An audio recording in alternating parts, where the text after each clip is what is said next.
या समस्येला घेऊन शिवसेना विभाग प्रमुख महेश गुरव यांनी सिडको अधिकाऱ्यांची भेट घेतली। पाण्याचा प्रश्न दिवसेंदिवस गंभीर बनत चालला आहे। परिस्थितीचे गांभीर्य लक्षात घेता श्री महेश गुरव यांनी पाणी पुरवठा विभाग अभियंता श्री दवरे यांच्याबरोबर चर्चा करून लवकरात लवकर तोडगा काढावा, तसेच परिसरातील लोकांना पाण्याचा पुरवठा हा सुरळीत करण्यात यावा असे निवेदन दिले। यावेळी शिवसेना उपविभाग प्रमुख तुषार निढाळकर तसेच अक्षय पवार व श्री मिसाळ उपस्थित होते। सदर प्रसंगी संबंधित विविध रहिवासी शिवसेना तसेच कळमुकी आणि रहिवासी यांच्यामध्ये असलेला जो महेश गुरव ज्योती सलोखा आहे, आपुलकी आहे, ती तुम्हाला उदाहरण म्हणून सांगतो। विषय निघाला पाण्याचा आंदोलन म्हटलं तर शिवसेना स्थायीच करणार। 2016ला असाच पाण्याचा प्रश्न यालाजीमध्ये आला होता। त्या ठिकाणी दूषित पाणी लोकांना येत होतं। तर दूषित पाण्यामुळं लोकांना रोगराईला सामोरं जावं लागलं होतं। बरंच लोक त्रासली होती दुर्गंधीमुळं आणि तो विषय रहिवाशांचा आम्ही हाताशी घेतला आणि एकंदरीत नाना करताना शिवसेनेतर्फे महिला हंडा मोर्चा आम्ही काढला। साधारणतः 3500 लोक त्या मोर्चाला होती, रहिवाशी होते आणि त्या मोर्चाचा उद्रेक एवढा मोठा होता की शासनाला स्वतः सिडकोला या गोष्टीकडे लक्ष द्यावं लागलं आणि त्यांनी एकूण 80 लाखाची नवीन पाईपलाईन टाकून दिली आणि हे सर्वात मोठं यश 2016ला शिवसेनेला मिळालेलं आहे आणि त्या अनुषंगानं त्याचा प्रतीक म्हणून आम्हाला आमच्या जेवढे उमेदवार उभे होते त्या उमेदवारांना त्याचा चांगला फायदा झाला आणि त्या अनुषंगानं ह्याच्या भविष्यामध्ये आता मला प्रभाग 7चा विषय कळला। प्रभाग 7मध्ये ज्या पद्धतीनं पाण्याची अवस्था आहे, पाणी येत नाही, कधी 4 दिवस येतं, 2 दिवस येत नाही, अशी परिस्थिती आहे। त्या अनुषंगानं आमच्या सर्व पदाधिकाऱ्यांनी पाणी पुरवठा विभागाला पत्रक दिलेलं आहे की बाबा तुम्ही याचा निपटारा करा आणि याचा निपटारा आम्हाला किती दिवसात करून देता याची कबुली जेव्हा त्यांच्याकडून घेतलेला आहे, त्यांनी 10 दिवसाचा पिरियड दिलेला आहे।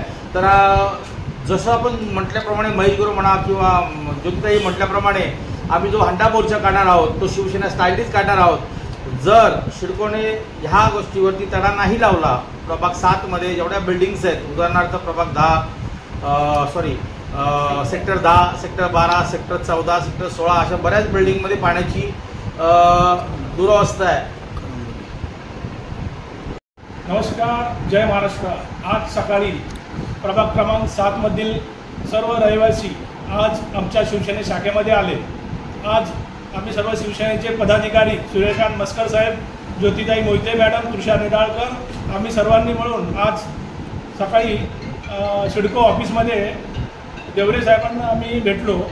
देवरे साहेबांना आम्ही सांगितलं आहे, एक निवेदन दिलं, त्यांना सांगितलं बा पाण्याचा हा सेक्टर 12मध्ये भरपूर पाण्याचा प्रॉब्लेम आहे, 8 दिवस झाले लोकांना पाणी मिळत नाही आहे। तर देवरे साहेबांनी त्याच्यावर 8-15 दिवसामध्ये लवकरात लवकर हा प्रॉब्लेम जो आहे तो आम्ही सोडवेल असं आश्वासन आम्हाला दिलं आहे। एक 10 दिवसाचा त्यांना टाईम दिलेला आहे। 10-15 दिवसामध्ये जर नाही झालं तर आमचा सर्व महिला मंडळ हंडा कळशी मोर्चा घेऊन आम्ही त्यांच्यावर सिडको ऑफिसवर सर्व आमचा मोर्चा आम्ही नेऊ। आणि 15 दिवसापासून प्रभाग क्रमांक 7मध्ये सेक्टर 12 असो, सेक्टर 10 असो, तिथं पाणी 8 दिवसातून एकदाच पाणी येतं। त्यामुळे लोकांना कामावर जायचं असतं, त्यांना 2-2, 3-3 दिवस आंघोळ करत नाही। हा मोर्चा म्हणजे आमचा एकदम शिवसेना स्टाईलमध्ये असणार आहे आणि तो म्हणजे पूर्ण आम्ही महिलांना घेऊन हंडा कळशी मोर्चा आम्ही सिडकोवर धडक देणार। देवरे साहेब आहेत, त्यांनी आम्हाला लेखी स्वरूपात देऊन दिलेलं आहे की 15 दिवसामध्ये आम्ही तुमचा हा प्रॉब्लेम, कुठे जो प्रॉब्लेम आहे तो आम्ही सॉल्व्ह करण्याचा प्रयत्न करणार आहोत। अगदी जबरदस्त असेल। पण हंडा कळशी घेऊन जाणार का कसं तुम्ही का मोकळे जाणार? नाही, का मोकळे जाणार, हंडा कळशी घेऊनच जाणार ना। त्यांनी भरून द्यावे ना ते मुक्तीतून। पाण्याचं बिल तर नक्कीच घेतात ना दर 2 महिन्याने, मग पाणी पुरवठा करणं ही त्यांची जबाबदारी आहे। पाणी बिल साधारण किती येतं आपल्याला? सोसायटीच्या मागे कमीत कमी 5-5.5 हजार रुपये आता तितकंच येतं, थोडी ना कमी होत आहे। मग पाणी बिल तर घेता ना, पण किती येतं त्याचा काहीतरी? 5-5.5 हजार हा लमसम एक आकडा आहे। कदाचित मोठ्या सोसायट्यांना त्यापेक्षा जास्त येत असेल, जसं घर असतं त्या हिशोबाने बिलं येतात। तुम्ही सिडकोला पाणी बिल भरता? हो, मग अजूनही सिडकोच नाव आहे वरती पाणी बिलावरती। यापुढे तुमचा जो मोर्चा असेल तो हंडा कळशी मोर्चा सिडकोवरती असेल? नक्की।